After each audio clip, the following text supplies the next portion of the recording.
Hello everyone, welcome back to another lecture in this course. So in this video, I'll be demonstrating on how we can customize or add a button to our application.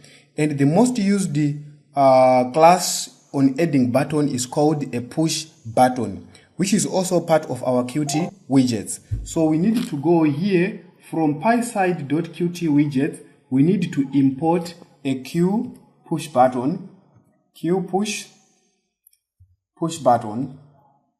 So it's part of our Qt widget, and this QPushButton, its main purpose is to provide a command button.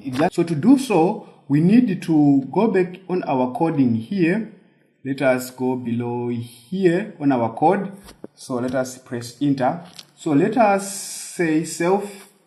Let us call this button. That's the variable name, button. And we are going to store our QPushButton in this button. So now let us call our QPushButton. So QPushButton, and we are going to give it a name. Let us call this button click me. Okay, and let us pass self here. So by passing self, we are adding it to our window. If you run our program here, you can actually see that we have successfully displayed a button. As you can see here, this is our button. Okay, so what we need to do, we need to move this button. We need it to be on top of our Wakanda Forever here. So let us close this again and let us press enter. We need to move our push button. So self dot button, our variable dot, let us write this function move.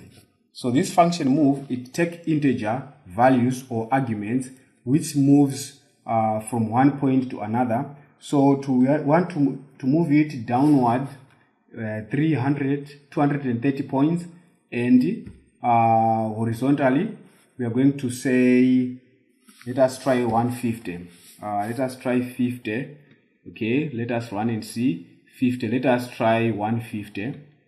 So let us add a 1 here and run a program. Okay then, so we have successfully added our button to our window, and we have put it at the center of our program. I think that's all for this lesson. See you on the next lecture. Bye bye.